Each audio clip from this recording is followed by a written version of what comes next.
Tapi kalau kita udah ma'rifat, udah mengenal sama Allah, justru kita, maaf Bapak sering saya sampaikan, sholat pun jangan ada yang ternilai dalam kehidupan dunia. Jangan suka ngantongin uang saat sholat, kecuali untuk sedekah. Apalagi ngantongin HP yang banyak setan di dalamnya. Astagfirullahaladzim. Gak bakal ketemu nikmat sholat.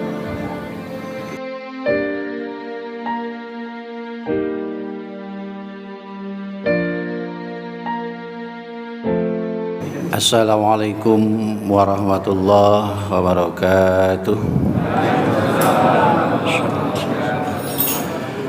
Bismillah, alhamdulillah, summa alhamdulillahilladzi ja'ala qulubil mu'minin wa nawwirul muslimin. Summa alhamdulillahilladzi khalaqal insana fi ahsani taqwim. Asyhadu an la ilaha illallah al-barul karimur raufur rahim. Wa asyhadu anna sayyidana Muhammadan abduhu wa rasuluhu rahmatan lil alamin. Allahumma shalli wa sallim wa barik ala sayyidina wa maulana wa habibina wa syafina Muhammad khatamin nabiyyin ila yaumiddin. Hadirin hadirat, sabahal khair, sabahal nur, sabahal surur. Allahumma barik li ummati fi bukuriha. Bersyukur kita kepada Allah yang amat sangat kita buktikan semampu mungkin. Sering kita bahas orang yang memuji dan mensyukuri nikmat Allah terlihat fi'lu yus'iru bi ta'zimil in'ami bisababil in'ami.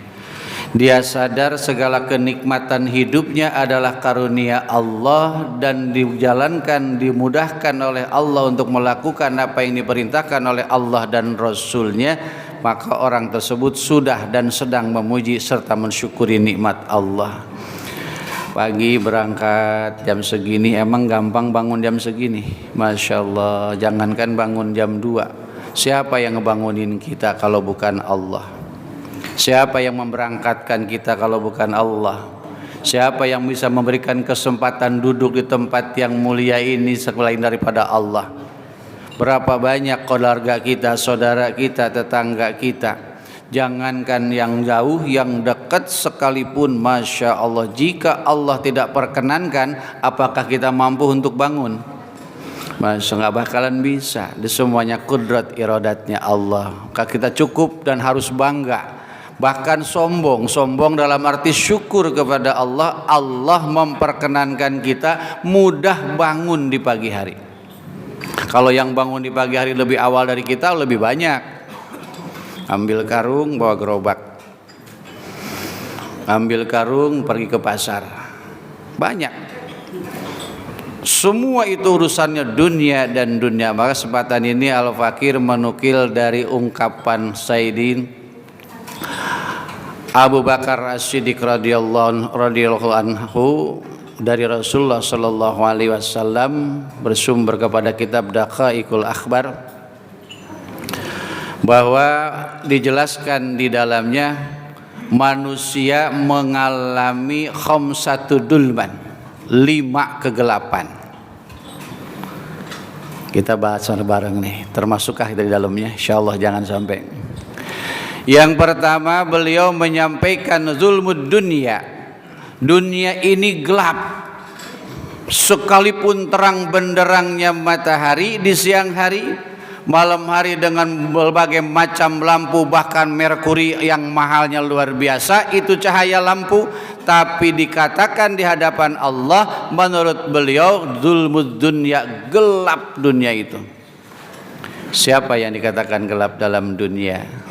Hubbud dunia, orang yang terlalu cinta kepada dunia. Lalu perkataannya, maknanya dari dunia, apa sih yang disebut dunia?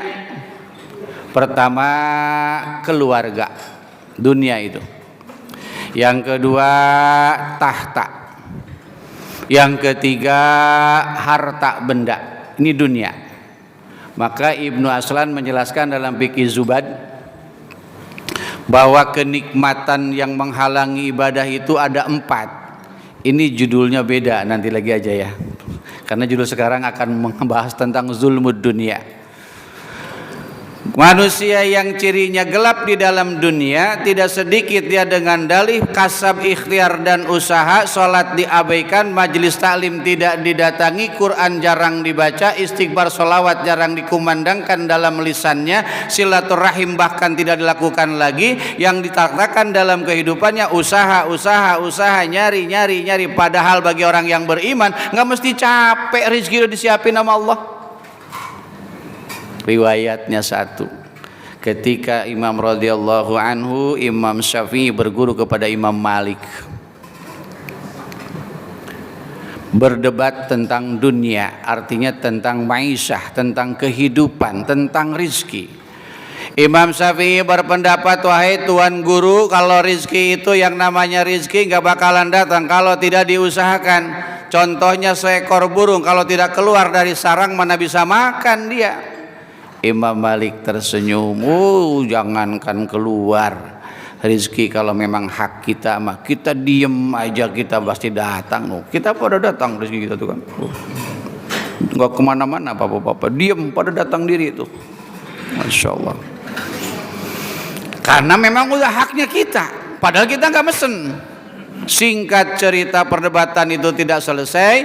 Imam Syafi'i berangkat dalam perjalanan melewati sebuah perkebunan anggur yang sedang dipanen. Orang yang punya kebun, wahai tuan, kau adalah seorang musafir, betul, mampir yuk bareng-bareng panen anggur. Panen tuh anggur, begitu panen selesai, singkat cerita dibagilah Imam Syafi'i, dan merasa bangga Imam Syafi'i karena adalah membuktikan bahwa rezeki itu harus didapat dengan usaha. Balik kepada Imam Malik, assalamualaikum. Waalaikumsalam.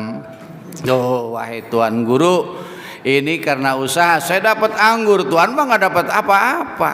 Begitu perkataan akhir, mari kita nikmati sama-sama. Imam Malik tersenyum. Saya memang nggak kemana-mana, tapi sama-sama makan anggur sama ente kan. Tuh, kalau kemanapun juga, kejangankan kita pergi, kalau memang sudah hak kita, nyampe nih sama mulut saya. Contohnya ini air minum, nyampe. Ini memang rezeki saya. Wasilahnya jamaah Nurul Huda di mari, wasilahnya sahabat-sahabat saya, guru-guru saya di mari, orang-orang tua saya, masya Allah. Kelihatannya sederhana, air putih, insya Allah seputih hati bapak dan ibu semua, sejernih hati orang yang takwa kepada Allah Subhanahu Wa Taala. Amin ya Rabbal. Alhamdulillah. Apa untuk penerangnya dunia? Kata Abu Bakar As-Siddiq, beliau menyampaikan dari Rasulullah SAW, sirajul lahut taqwa. Penerangnya dunia ini adalah takwa. Bagi kaum bapak mah tiap Jumat diwasiatin tuh sama takwa. Khatib berwasiat, usikum wa nafsi bitaqwallah. Tapi sangat disayangkan yang diwasiatinya tidur. Maka kalau jadi khatib jangan pelan-pelan, harus galak khatib mah, biar pada kagak tidur. Sound sistemnya yang cakep. Nah, kemarin saya jamaahnya banyak, ampek gitu, masjidnya mah cakep, sound sistemnya saya cuma 5 menit doang ngobrol, nggak sanggup. Jamaah pada tidur di lantai 2, pada tidur, kan ada kameranya di situ. Aduh, masya Allah. Nah, balik bagaimana untuk menjadikan dunia kita ini menjadi terang benderang. Ayo kita belajar takwa. Gimana takwa secara harfiah? Taknya adalah tawadhu, qafnya adalah qanaah, wawunya adalah wara, ya-nya adalah yakin. Kalau kita tambahkan lagi dengan maknanya takwa, jauh lagi penjelasan kita. Yuk sama-sama. Imtisaru awamirillahi wajatanibun nawahi. Bahwa dijelaskan dalam kitab Nasahibul Ibad, musannif memaparkan orang yang takwa adalah melaksanakan perintah Allah, meninggalkan segala larangannya. Diomong mah gampang, tapi tidak semudah apa yang diucap, melainkan orang yang bermujahadah, bersungguh-sungguh. Bapak punya sungguh-sungguh mengharap keridhaan Allah, datang tuh jam 4. Sekarang mau subuh udah hampir setengah 5. Kalau masih kesiangan kebangetan. Kemarin Desember sampai dari November akhir menjelang Desember itu kan masih di atas jam 4 lewat 6 menit, lewat 8 menit, terus maju. Nah sekarang ketemu lagi, bahkan geser terus sampai setengah 5 lewat nanti ke sono, terus bergeser lagi perputaran waktu. Sadarkah semakin bertambah umur, semakin berganti hari, semakin dekat dengan kuburan? Antara memikirkan kehidupan dengan keinginan hidup dengan memikirkan kehidupan setelahnya hidup yang namanya mati, banyakkan mana Bapak Ibu? Banyak mikirin hidup atau banyak mikirin mati nih kita ini? Hidup yang kita pikirin. Mati yang bakalnya datangnya pasti jarang kita pikirkan, bahkan gak pernah. Tapi hidup yang sifatnya misteri, besok bagaimana dan akan seperti apa adalah rahasia Allah, kita pikirkannya luar biasa. Kagak sedikit orang dengan dalih berangkat pagi, anak masih tidur, pulang anak sudah tidur, suami istri kerja, dengan kelihatannya dia dapat uang dan lain sebagainya, tetapi di dalam nilai-nilai syariah, nilai-nilai agama jauh daripada ketentuan yang harus dilaksanakan. Keberuntunglah pada ibu-ibu yang punya suaminya doang yang pada kerja. Sehebat apapun pendapatan orang perempuan nggak bakal menumbuhkan rasa berkah dalam kehidupan, pasti kurang dan tidak akan pernah bisa mensyukuri yang didapat oleh suami. Tapi apa yang suami dapatkan, jangankan dikit, jangankan banyak, dikit sekalipun dijamin sama Allah mendapatkan keberkahan. Karena dari itulah orang perempuan bukan mendiskriminasikan, karena orang Islam itu menghormati orang perempuan. Masya Allah, zaman Rasulullah itu kan sebelum lahir kan orang perempuan kubur hidup-hidup. Sebelum Umar bin Khattab belum masuk Islam, yang lahir perempuan dikubur hidup. Tapi ketika Rasulullah menyebarkan tentang keislaman dan Umar bin Khattab masuk Islam, alhamdulillah perempuan sampai ada istimewanya dalam Al-Quran surah An-Nisa. Sehebatnya orang laki-laki nggak ada surah Ar-Rijal, laki-laki nggak ada. Saking dihormati dan ditakzimkan oleh Allah makhluk yang bernama perempuan. Yang kedua, jangan dirahmati Allah, yang menjadi kegelapan di alam kehidupan dunia sebagai manusia adalah zulmul qabri, kegelapan di alam kubur. Sirajul lahu, maka penerangnya adalah qiraatul Quran wassalatu al-Fatihah. Penerang di dalam kubur adalah membaca Al-Quran dan sholat tepat waktu. Nah, sekarang kita Quran berapa kali khatam sebulan? Yang belum, ayo kita mulai. 3 lembar aja tiap pada sholat. Masya Allah, 15 lembar sehari semalam, 1,5 juz lebih, kita 2 kali khatam minimal sebulan. Masa nggak sanggup sih? Baca HP mah kita berjam-jam dengan berbagai macam informasi kita baca, ujung-ujungnya tangan kita berdosa mengkomentari ini dan itu. Tanpa disadari kita ini refleks mulut, termasuk Al-Fakir kadang-kadang iseng juga begitu. Oh iya, ngapain sih? Kecuali untuk pemberitaan yang sifatnya iktibar buat kita, kejadian-kejadian alam. Nah tentang alam kubur dijelaskan juga dalam kitab Tanbihul Ghafilin. Setiap pagi ketika kita bangun, Bapak jamaah Ibu yang dirahmati Allah, ini alam kubur, alam barzah yang bakal menjadi pemakaman kita, tempat kuburan kita nanti. 6 kalimat dia berucap kepada kita. Tapi kalau ini berkatan doang, ucapannya ada, wujudnya tidak ada, ini ngeri juga ini kita. Pagi-pagi jam 2 bangun, ya ayuhan nas, suaranya doang ada. Kalimat ini bakal ketemu di mana? Di majlis-majlis seperti ini. Orang yang nggak bakal ke majlis nggak bakal ketemu. Kenapa demikian? Karena adanya di kitab-kitabnya para kiai, para ulama, para orang-orang soleh. Saking sayang kepada kita. Apa ini kata si alam kubur yang bakal menjadi kuburan kita, Bapak? Nggak tahu kita kan di mana kita meninggal, dengan cara apa, kapan Allah matikan kita, bakal dikuburkan di mana kita, di ruang angkasakah kita, di lautankah kita, di daratankah kita, wallahu alam. Tapi tetap manusia itu bakal merasakan nikmat kubur dan siksa kubur. Karena pernah ada yang bertanya, tadi kalau orang yang mati meledak di pesawat di atas, dia bakal ngalamin nggak nikmat dan siksa kubur? Ya pasti, Allah Maha Adil. Karena semua dimanapun adalah alam jagat Allah. Adapun kubur di alam dunia, dia katakan bumi ini itu bagian daripada alam ciptaannya Allah. Kuburannya di luar angkasa. Jadi karena pesawat meledak, kuburannya di dalam lautan karena tenggelam. Jadi kuburan itu jangan bermakna kuburan hanya tanah doang. Singkat cerita, ini kuburan yang bakal menjadi alam, tempat persinggahan kita, berapa puluh berapa ratus tahun baginda Rasulullah wafat 1444 tahun yang lalu kan, masih belum kiamat. Nah sekarang dunia kita, umur kita antara sitin sab'in, antara 60-70 tahun, dipikirinnya luar biasa. Pagi-pagi bengong, usaha apa lagi ini, saya udah kayak begini lagi sekarang. Tapi kalau orang udah belajar ma'rifat, udah belajar kenal sama Allah, ya Allah saya dibangunkan ini pagi hari oleh Engkau, mau diapain ini saya hari ini oleh Engkau? Jadi orang takwakah atau jadi orang pembuat maksiat dan dosakah saya? Ya Allah saya masih dibangunkan hari ini pagi ini oleh Engkau, ya Allah saya dijadikan makhluk yang bernama manusia, saya nanti ketika meninggal ini husnul khatimah apa su'ul khatimah? Begitu lagi bertanya lagi, ya Allah saya jadi makhluk yang bernama manusia akan punya pertanggungjawaban di hadapan Kau ketika nanti saya masuk dalam kubur, mendapat nikmat kubur atau siksa kubur. Ya Allah saya jadi manusia nanti bakal minta pertanggungjawaban di akhirat nanti, yang namanya di alam mahsyar, nanti di alam ke surga atau ke neraka. Apakah saya nanti ketika mati di alam akhirat termasuk ahli surga atau ahli neraka? Itu ketika bangun orang-orang ahli ma'rifat. Nah, bukan usaha apa lagi ini kalah macet, nah bukan itu yang dipikirkan. Kita makan bangun pagi-pagi, anak kurang sehat, emaknya sakit, duit udah nggak ada, beras habis. Bingung kita, kenapa ini terjadi? Balik dulu ke bahasan tentang kubur dulu.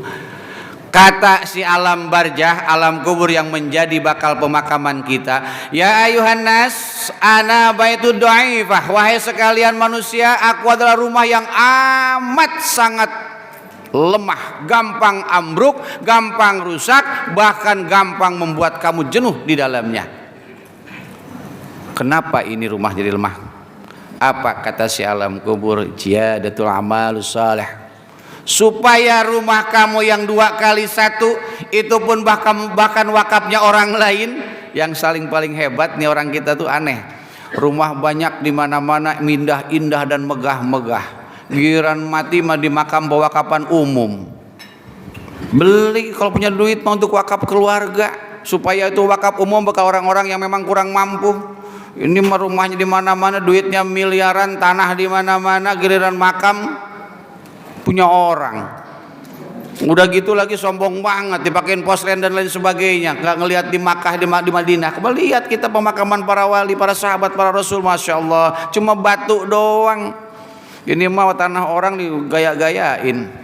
Balik yang pertama, alam kubur udah manggil ana baitu zulma makhluk, sekalian itu saya rumah yang amat sangat lemah. Pas ini tentang kuburan, tentang barzah, tentang nikmat dan sisa kubur. Ini Jumadil Akhir ini, pertengahan 2,5 bulan lagi menghadapi bulan suci Ramadan. Biar pada sehat semua, amin ya rabbal alamin. Ajam dari sekarang tuh, ancam dari sekarang tuh, wahai Ramadan masih maukah berjumpa dengan saya? Atau engkau sudah tidak mau lagi berjumpa dengan saya? Itu diajak ngomong itu bulan Ramadan. Masya Allah, itu tentang Ramadan. Balik dulu. Yang kedua, kata si alam barzah, wahai ya ayuhan nas ana baitul afai, wahai sekalian manusia saya ini adalah rumah yang penuh binatang sengat, kalajengking, ular dan lain sebagainya. Itu dalam kitab Irsyadul Ibad dijelaskan, dalam orang yang menjabat ahli kubur itu ada binatang yang bernama tinin. Tinin ini sejenis ular, punya kepala 7, setiap kepala punya 7 kepala lagi, tergantung orang itu dosanya banyak apa enggak. Satu gigitan, satu catekan, anak orang kampung kita bilang, satu gigitan, satu apa lagi bahasa kitanya, patokan, satu patuk dia tuh sakitnya sama dengan 40 hari 40 malam. Sedangkan di alam barzah suatu riwayat kenikmatan dan kelezatan serta azab sama dengan 100 tahun dunia sehari di alam barzah. Jadi orang yang dipatok sama, nah belum nanti di akhirat Suja'al Aqra, sejenis ular naga yang besar luar biasa, buntutnya di masyrik, kepalanya di maghrib, ujung timur dunia buntutnya, ujung ke barat kepalanya. Siapa yang menjadi santapan makhluk tersebut? Ada 3. Siapakah itu yang 3? Judulnya berbeda nanti lagi. Balik lagi ke masalah kita tentang kubur. Nih kita kena minal busur ilal kubur. Kita ini dari kamar yang empuk, dari kamar yang AC, kamar yang indah, ilal busur kepada kubur. Saya teringat itu syairnya Bang Haji itu. Dari kamar yang indah, kasur empuk tilam putih. Contoh doang gitu. Di masjid nggak boleh macam-macam, nggak boleh. Makanya harus tahu makom kita. Masya Allah, ternyata memang benar bang.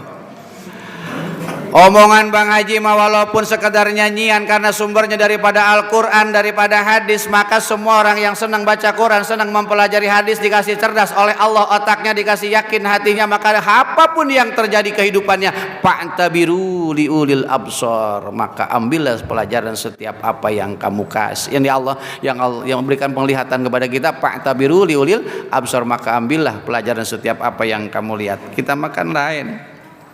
Balik yang dirahmati Allah. Yang kedua, apa resepnya supaya jauh daripada binatang sengat? Kembali ke tadi, as-salatu awqatiha fil jamaati. Salat tepat waktu dan berjamaah tuh. Bakal jauh. Bapak jamaah kita kurang ilmu di dalam sholat, kurang ikhlas dalam sholat, apalagi tingkatannya khusyuk. Kata Imam Ghazali ada 3, ada mubtadin, ada muhibbin, ada arifin. Bagaimana tingkatan khusyuk kita? Masih jauh kita untuk meningkatkan itu. Tapi kalau sholat berjamaah, imam dikabul oleh Allah, semua dikabul sholat kita di hadapan Allah, artinya diterima. Imam nggak diterima, salah satu jamaah diterima tuh semua. Imam nggak diterima, makmum juga nggak diterima, dijamin sama Rasulullah 27 derajat udah dijamin sama Rasulullah orang berjamaah. Ngapain lagi alasan nggak mau berjamaah? Sendiri mah harus tahu syaratnya Fatihah. Rukun Fatihah ada berapa? Yang syarat dari Fatihah ada yang mana? Kalau menurut Imam Syafi'i dan berharap Imam Syafi'i, menurut Imam Nawawi dalam kitab Syafi'inatun Najah, ada syarat Fatihah, huruf Fatihahnya ada berapa, harus tahu kita. Tasdid Fatihah ada berapa, mukharafatul hurufiha, harus memelihara huruf dalam Fatihah. Dari mulai Bapak jamaah dirahmati, Al-Quran itu kan diawali huruf ba, diakhiri dengan sin. Betul apa benar? Bismillahirrahmanirrahim. Minal jinnati wan nas. Huruf ba diawali diakhiri dengan huruf sin. Sedangkan sin itu udah dibarengkan dengan ba. Kalau menurut ahli tarekah mengambil makna huruf ba dan sin dengan ilmu tafsir, aduh berat lagi kita. Masya Allah. Jangan berat-berat lah, kita yang ringan-ringan aja. Balik ya rahmati Allah subhanallah. Maka ada riwayat, suatu saat Rasulullah berdiam diri dengan para sahabat menjelang waktu maghrib. Intinya bincang-bincang. Bincang-bincangnya bukan kayak kita yang dibicarakan tentang akhirat. Kalau kita mau bicarakan usaha gimana? Di profesionalisme kita tentang keimanan masih jauh emang. Kenapa demikian? Karena yang dibicarakan antara kehidupan akhirat dengan kehidupan dunia, 99,9% dunia yang kita bicarakan. Balik ya rahmati Allah. Tuh ada yang lewat, kata beliau, penghuni surga tuh. Bengong dia. Sedangkan ngumpul-ngumpul juga bareng jarang gitu, sesekali doang bareng dengan. Tapi beliau nggak pernah ngumpul kayak kita begini, kata sahabat. Khususnya berjumpa dengan Rasulullahnya itu. Kedua, 2 hari kemudian beliau masih tempat yang sama. Bentar lagi bakal lewat tuh penghuni surga. Sahabat makin bingung itu. Seminggu kemudian beliau mau beranjak perang dengan para sahabat saat itu perang Badar. Sebentar lagi di depan kita nih, setelah bukit ini bakal lewat penghuni surga. Salah satu sahabat yang bernama Muhammad bin Ahmad ini penasaran ini. Nggak nanya sama Rasulullah amalannya tuh apa itu orang, padahal ngumpul juga jarang. Singkat cerita, ini Muhammad bin Ahmad datang kepada rumahnya, cerita, Assalamualaikum. Waalaikumsalam. Saya boleh nggak nginep di sini wahai Tuhan, saudaraku, sahabatku? Oh boleh aja, nih lagi ada masalah dengan keluarga saya, dengan orang tua saya. Padahal mah ngebohong dia, saking pengen tahu tentang ibadahnya beliau. Seperti apa sih sampai Rasulullah mengatakan ini menjadi penghuni surga? Datang malam pertama dia tidur biasa di pada maghrib, sholat isya sebagainya, bukannya baca Quran, zikir, wirid dan lain sebagainya. Ini yang punya rumah tidur, bahkan tidurnya pun mendengkur. Nah ini tamu ini yang datang, begitu aja ya penghuni surga ya. Singkat cerita, kedua petunjuk kejadiannya, ketiga malam ketiganya ini bahkan dia gerak pun enggak, tahu-tahu bangun as-sholatu khairum minan naum, bangun, baru bangun tuh yang punya rumah. Kata tamu ini, gua pikir tahajudnya sepanjang malam, Qurannya dia nggak pernah lepas, sholawatnya dia mungkin nggak pernah diem terus. Akhirnya penasaran, wahai saudaraku, saya udah nginep 3 malam di sini, udah merepotkan kau. Karena saya datang kemari sebenarnya saya nggak punya masalah dengan orang tua saya dan keluarga saya. Cuma saya kepengen tahu, Rasulullah sampai menyampaikan kepada kami, engkau adalah penghuni surga nanti di akhiratnya ini. Apa sih amalan kamu ini? Oh, itu yang kamu maksud. Saya pernah diwasiatin oleh Rasulullah Sallallahu Alaihi Wasallam, ibadah zasadiyah, ibadah zohiriyah, ibadah yang dilaksanakan oleh tubuh, yang bisa dilihat oleh orang, gampang. Saya itu udah gak memperhatikan ibadah yang itu. Kata tuan rumah itu, kita makan boro-boro belum nyampe ke sono, zohiriyah aja kita masih kemana-mana. Singkat cerita, apa yang harus tertanam dalam hati kalau ingin menjadi hal yang seperti itu yang disampaikan oleh Rasulullah kepada kalian semua? 1, jangan ada sifat suudzon kepada orang lain. Sehebat apapun orang lain khianat kepada kita, tetap doakan yang terbaik. Loh, kita makan masih banyak satwa sangka. Mau ngalamin lazatul ibadah bagaimana kita? Karena kita belum nyampe ke sana, maka kita buktiin senang jamaah, senang baca Quran, senang silaturahim, senang berinfak sedekah. Ini kan karena kita belum nyampe ke tingkatan ibadahnya batiniyah, baru zohiriyah kita nyampenya belum sampai ini. Singkat cerita yang kedua, jauhkan sifat setelah suudzon itu dari ghibah. Jangan suka gunjingin orang. Kalau kita makan jangan di sono, lagi ngaji aja ngomongin orang. Padahal hanya lagi ngaji, kapan diomong apa? Itu kan orang-orang sono noh gitu. Padahal al-qalbu wahidun la mane bisatihi, hati kita cuma satu, tidak akan mampu memperhatikan dan memanai doa perhatian. Ya lagi ngaji aja. Jangan ngomong, jangan bicara, jangan dengar yang lain. Kenapa demikian? Karena kita lagi ngaji. Kita makan mengaji, mulut juga disuapin juga. Kita mau jadi orang benar bagaimana? Konsentrasi kalau kita ngaji tentang ayat Allah, tentang sabda Rasulullah, tentang yang disampaikan. Kita makanya sulit untuk mendapatkan lazatul ibadah, kelezatan dalam beribadah. Karena apa? Yang dikonsumsi hati dengan yang dikonsumsi oleh perut, banyakan perut.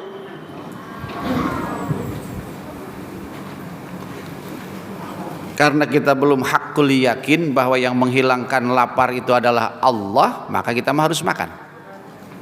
Tapi kalau sudah hakul yakin, dalam kitab yang sama, kitab Irsyadul Ibad, orang yang lapar, yang sudah taat kepada Allah, baca surah Al-Ikhlas 11 kali, hilang lapar, hilang haus.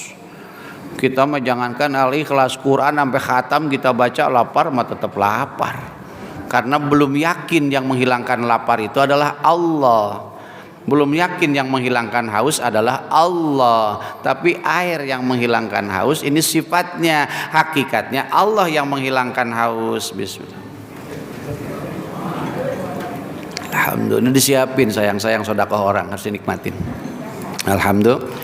Nah, coba di ngelebar begini ya kajian bahasan kita nih, bahas semua ibadah jamaah material. Yang ketiga, kalau ingin merasakan kelezatan ibadah, nikmatnya ibadah, hilangkan daripada sifat hasad.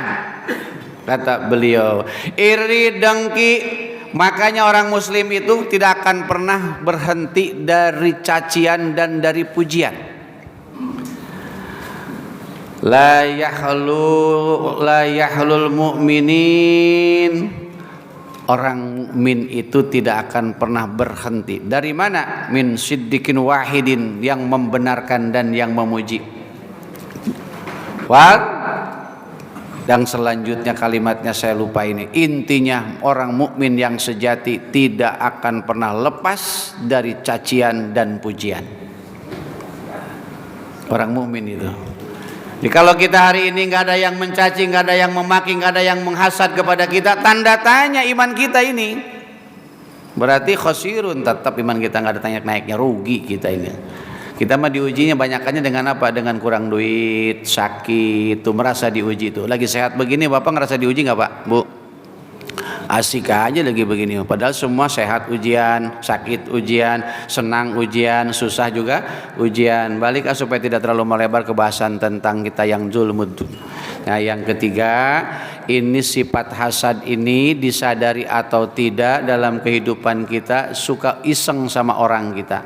Ketika ada orang yang berbicara kurang enak, lalu orang yang menyampaikan kepada kita ada muncul kesel, benci dan lain sebagainya, berarti kita belum memiliki sifat untuk ibadah batiniah di dalamnya. Tapi ketika ada orang yang mencaci, memaki dan ada yang menyampaikan kepada kita, harusnya bukan innalillah, alhamdulillah ya Allah, saya hari ini dilatih untuk bersabar dan berbuat prasangka baik kepada orang.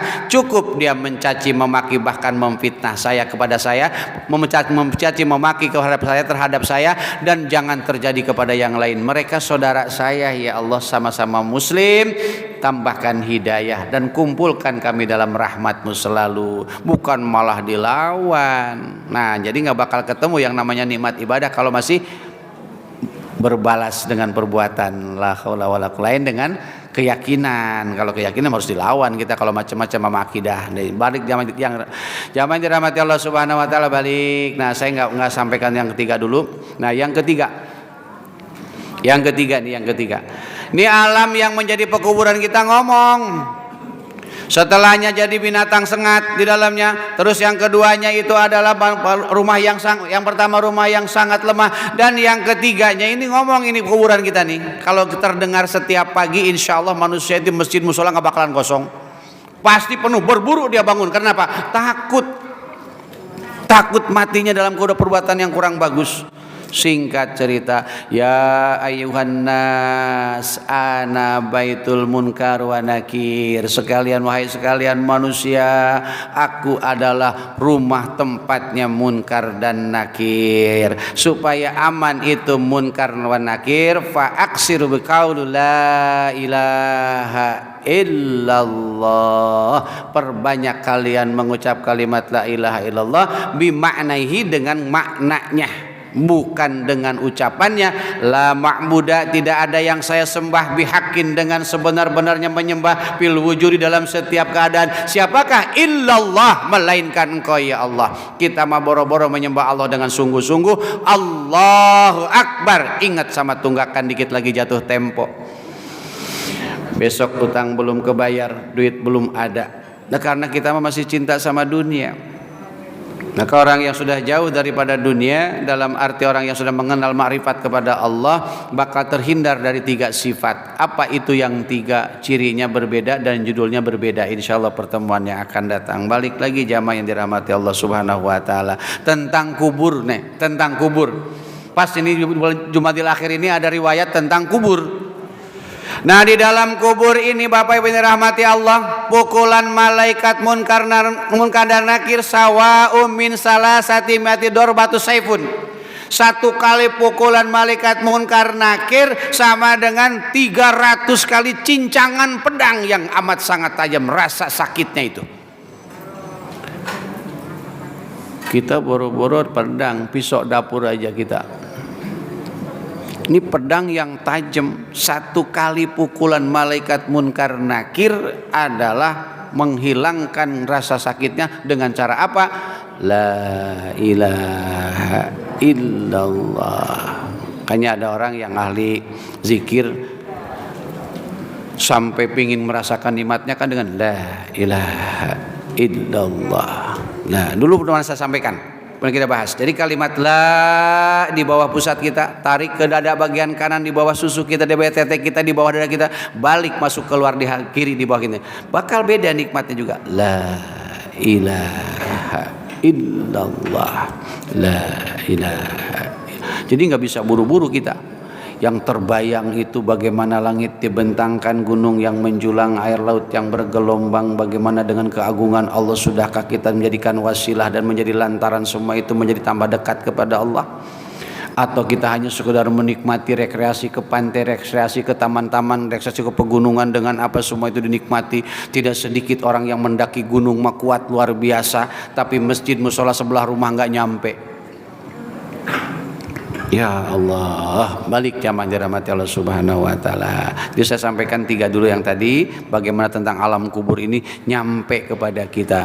Munkar Nakir begitu datang kepada orang yang saleh, apa kata malaikat Munkar Nakir dalam kubur itu? Ya ahlal kubur, wahai ahli kubur, naumul ars, tidurlah kamu seperti tidurnya orang pengantin. Nah, begitu datang, plek tidur. Sebelum tidur didatangkan tuh berbagai macam makhluk yang istimewa bagi orang yang soleh. Ditanya siapa kamu, saya belum pernah kamu seperti itu. Saya adalah sholat kamu, saya adalah puasa kamu, saya zakat kamu. Karena waktu di dunia kamu menjaga saya, maka kamu tidurlah yang pules, yang nyaman, yang tenang. Sebentar lagi Munkar Nakir bakal nanya kamu tentang amalan kamu, biar saya yang jawab. Itu kata amalan kita. Tapi sebaliknya orang yang amalannya toleh, amalnya perbuatan yang jauh daripada perbuatan yang diperintahkan oleh Allah dan Rasulnya. Wahai manusia, ini saya datang kepada kamu. Sebentar lagi datang Munkar Nakir, datang wujud yang sangat menyeramkan dan sangat baunya luar biasa, takutnya luar biasa orang tersebut. Kata makhluk tersebut, saya tidak tanggung jawab nanti datang malaikat Munkar Nakir, karena kamu tidak pernah menjaga saya saat kamu hidup di dunia. Terserah kamu sekarang mau diapain tuh Munkar Nakir, ditinggalin tuh oleh amalan-amalan soleh tadi yang tidak dikerjakan, yang berwujud jadi makhluk yang menyeramkan. Ini tentang alam kubur kan nggak semua orang percaya. Ini yang percaya sama alam kubur ya kayak gini, insya Allah. Kenapa? Minal busur ilal kubur, di alam kubur kita ratusan tahun mungkin menunggu datangnya hari kiamat. Masya Allah, apa yang sudah kita persiapkan bekal. Maka kalau kita masuk dalam kitab Minhajul Abidin, Imam Ghazali menjelaskan, Masya Allah. Maaf agak sedikit kasar ini, bahkan sangar nih bahasa, tapi kita harus tahu dari sekarang. Cukup seseorang di antara orang yang beriman dikatakan murtad ketika seseorang menyiapkan dirinya, harta dan bendanya nanti untuk anak cucu keturunan saya. Maaf, bahasanya kelihatan cakep ini. Bapak nyimpen uang di deposito, beli lahan untuk apa namanya? Untuk apa namanya? Kalau simpanan itu namanya apa yang kerenan bahasanya itu? Apa? Investasi. Makasih Bapak tuh. Kerenan bahasanya kan kita investasi yang akan datang ini, pokoknya anak kita mah jangan. Itu sama dengan mendahulukan Allah, seolah-olah itu anak kita rizkinya dari kita. Minhajul Abidin kitabnya. Masya Allah, berat. Jadi bahasa beliau, cukup dikatakan murtad dan menjadi murtad orang itu ketika dia berpikir menyiapkan ini dan itu untuk masa depan keturunannya. La haula wala quwata illa billah itu. Jadi ada, Masya Allah, kalau udah bahas ke sono pinginnya kita, ya Allah, betapa sekarang suka mikirin buat anak, buat istri, buat keluarga, berarti kita nggak yakin dengan yang ngatur rezeki itu adalah Allah. La haula wala quwata illa billah. Nah, kalau orang sudah meyakinkan dengan alam barzah, justru ini kita belum bisa nih Pak nih. Harta yang ada di bumi, yang di rumah, yang disimpan di mana lagi? Di bank-bank dan lain sebagainya, udah nggak sempet nyimpen lagi. Bahkan Rasulullah mencontohkan kepada kita, walaupun kita belum bisa, mari kita mendengarkan baik-baik dan kita amati. Insya Allah kita berusaha untuk mengamalkan. Mau sholat, Rasulullah udah nyampe ke pintu masjid, teringat ada kurma yang belum disodakohkan, ada makanan yang tersisa. Balik lagi Rasulullah disodakohkan dulu, jangan sampai ada harta yang tertinggal di rumah untuk dinikmati orang. Kalau kita makan pebalik, yang di luar malah kedalemin. Allahu Akbar. Tapi kalau kita udah ma'rifat, udah mengenal sama Allah, justru kita, maaf Bapak sering saya sampaikan, sholat pun jangan ada yang ternilai dalam kehidupan dunia. Jangan suka ngantongin uang saat sholat, kecuali untuk sedekah. Apalagi ngantongin HP yang banyak setan di dalamnya. Astagfirullahaladzim. Gak bakal ketemu nikmat sholat. Allah. Tapi saya yakin ini Masjid Nurul Huda orang-orang senang berjamaah kayak begini mah ya minimal kita udah dengar, nanti disalahkan di akhirat. Kenapa kalian tidak mengerti iman dengan Islam yang sesungguhnya? Gak paham tentang Islam, tentang ihsan, padahal di dunia banyak kiai, ulama, para habaib, para asatid mengingatkan kamu, tapi kamu masih jauh dari Allah dan Rasulnya. Disalahkan kita di akhirat nanti. Saya sibuk ya Allah nyari dunia, perusahaan saya kan di sana sini ya Allah. Allah udah maha tahu itu. Pak dibaca tadi sama imam kita, alaihissallahu biahkamil hakimin. Karena maha bijaksananya Allah, sekalipun Allah maha kuasa, tetap nanya. Nggak sombong, mentang-mentang beliau punya kemampuan dan segala macam hanya milik Allah. Allah tetap nanya, pakai apa umur lu? An umrihi fima afna. Ditanya padahal Allah udah tahu kelakuan kita. Jangankan makhluk kita, daun dijelaskan dalam surah Al-An'am, dalam tafsir Jalalain jelaskan kan, daun yang jatuh di malam hari yang sangat gelap gulita, semut yang kecil, bahkan kita yang namanya molekul-molekul atom yang sangat kecil. Allah maha tahu, tapi tetap Allah nanya. Ya Allah, ini kalau udah kayak begini kita menghidupin apa sih yang kita cari di dunia ini? Bapak pengen mobil, kau beli mobil yang mahal, misalnya Lamborghini lah yang gampangan, atau kalau Lexus ya, gitu yang harganya nggak usah murah-murah, yang 3 miliaran aja. Itu bangganya berapa hari? Senangnya berapa hari? Paling seminggu, 2-3 bulan. Paling kata orang, wah mobilnya kendaraan itu. Alladzina hum yura'un. Siapakah itu? Ara'aital ladzi yukadzibu biddin. Tahukah kamu siapa yang mendustakan agama? Ini pendusta agama ini kita ini tanpa disadari. Coba dah hati kita ada rasa senang dibanggakan. Maka saya tutup nih. Aduh kalau udah begini mah saya nggak ngerti juga, yang dikasih mulu sama Allah nih untuk ngobrol. Ya Allah, pinginnya udahan buru-buru, ngeri saya. Ada seorang ahli ibadah dalam kehidupannya,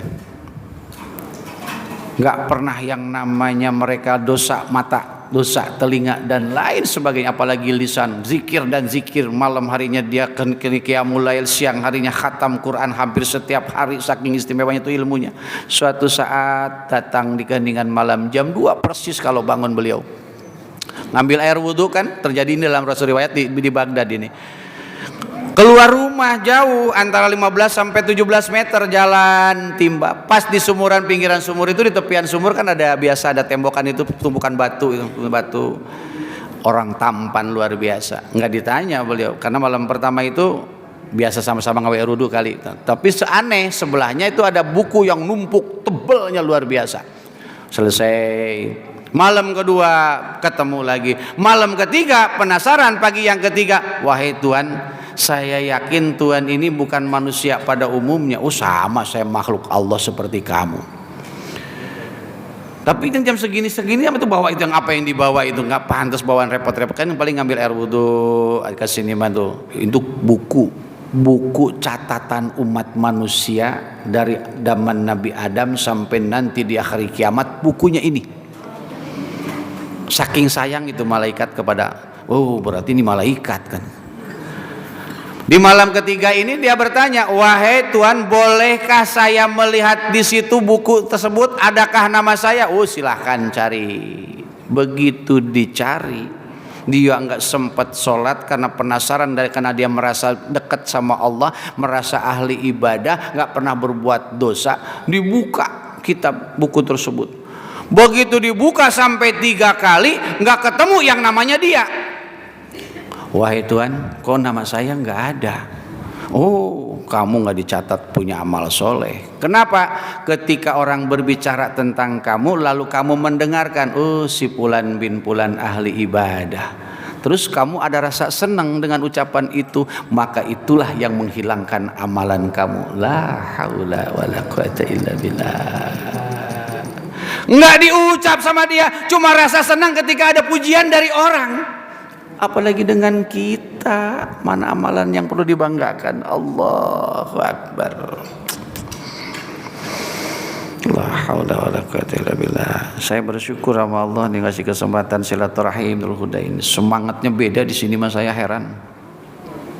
Karena begitu lihat subuh udah bersop-sop, ya Allah, karunia yang luar biasa. Pokoknya kalau sholat subuh masih bersap lebih daripada 5 saf itu insya Allah kiamat masih jauh. Itu kan yang salah satu yang menghilangkan dan menghalau murkanya Allah adalah al-mu'tamirina fil bait, yang memakmur-makmurkan rumah Allah. Masih bertahan Taman Kedaung, gak kebayang kayak begini dulu saya. Beneran itu, karena memang rawa-rawa soal itu. Ya Allah, sekarang jadi nikmat. Nih bapak-bapak, siapa tahu nanti kalau jamaah ibu masuk ke surga duluan, saya nggak ada, cariin ya. Iya kan di sana cuma 2 tempat surga, nggak sedikit kiai juga, para habaib, para ulama yang masuk neraka nggak sedikit. Siapa tahu orang yang kelihatannya bodoh tapi punya keikhlasan, ketulusan, semua hanya karena Allah, bisa masuk surga duluan. Kiai paling nyebur ke neraka duluan nggak sedikit. Kiai yang mana? Pokoknya penjelasannya ntar lah ini. Ya Allah, ini saya mau mikir benar-benar yang benar. Saya bilang paling hebat mesti di sini membuat saya semangat kalau ngobrol. Beneran dah. Jadi kebayang zaman dulu belajar nih kitab ini tuh keluar gitu. Dikasih sama Allah. Ya Allah, ya Rabb. Doakan para kiai, para habaib, karena masih ada yang lempeng. Aduh, Masya Allah. Nah, karena saya tutup dengan cerita yang terakhir. Nah, saya mau genapin jam 6 biar ikhlas ya Bu ya. Karena kita prinsip dalam iman itu, ada rukun iman ada 6. Ya, saya bukan sengaja kayak paling hebat, paling bagus, bukan. Prinsip hidup kita jam 5, oh rukun Islam ada 5. Jam 7, oh langit bumi ada 7 lapis, gitu kan. Gitu. Jam 12, oh iman Islam ihsan. Itu kita. Jadi enggak ada jam 1, oh Al-Wahid, Maha Satu adalah Allah. Itu jam 2 Rasulullah ditambah 3, kembali ke tadi iman Islam ihsan gitu. Jam 4 ayo kita yakinkan hati supaya tidak berbuat maksiat. Jam 5 balik lagi itu tentunya. Jam 9 wali songo, Masya Allah. Apa lagi yang boleh sebutin?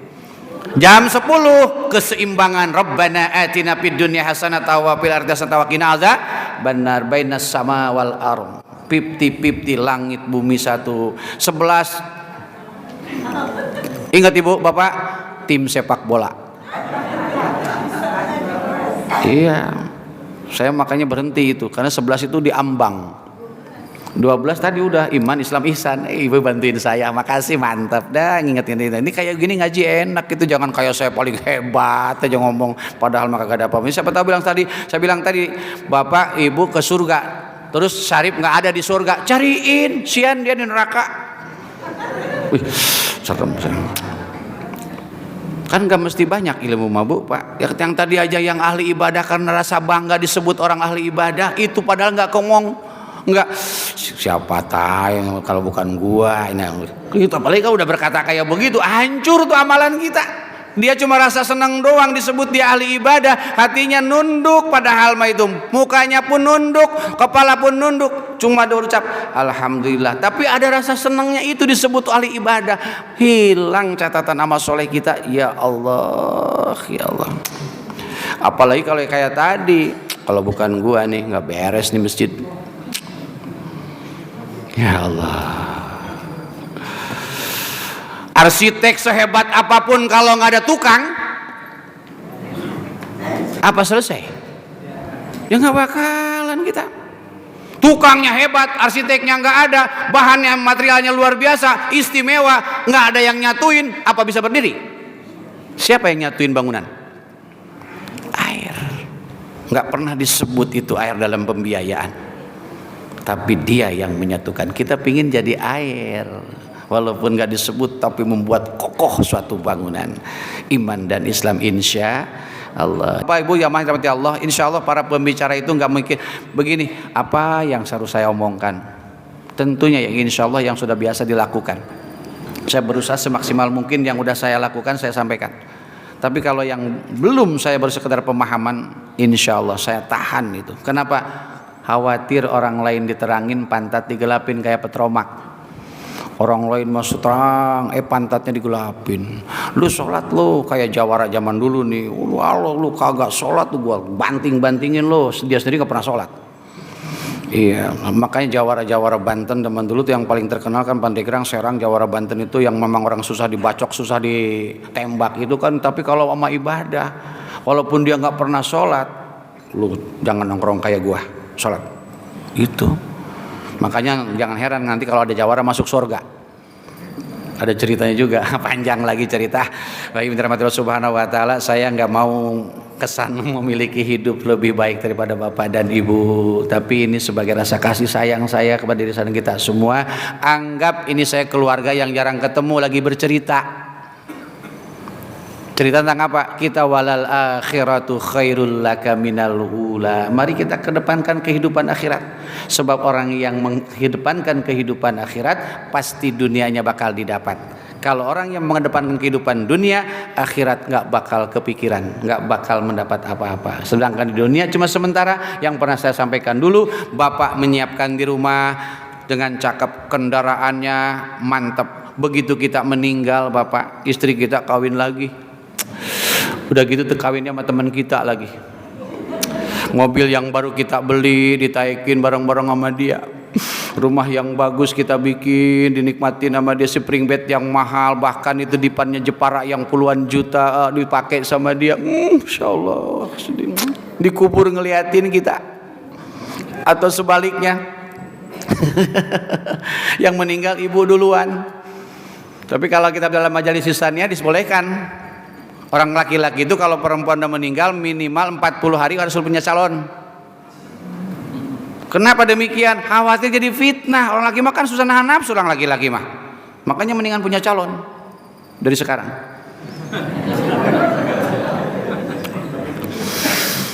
Begitu orang perempuan meninggal di dalam kubur, orang perempuan ngamatin, bang masih susah mama gua. Sekarang itu mobil yang ratusan juta ditinggalin, rumah yang anak kasurnya empuk, abang nikmatin sama bini abang yang baru.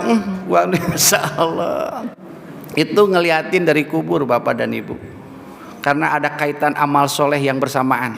Tapi kalau amal solehnya nggak ada, nggak bakal bisa kayak gitu.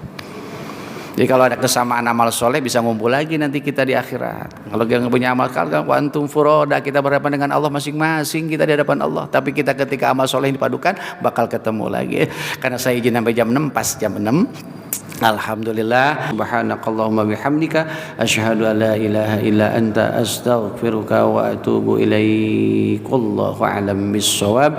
Usikum wa nafsi bittaqwallah. Maaf segala kekurangan al-fakir. Kita berharap kumpul kita semua menjadi tambah catatan amal soleh di hadapan Allah Subhanahu wa taala. Ila liqa insyaallah. Assalamualaikum warahmatullahi wabarakatuh.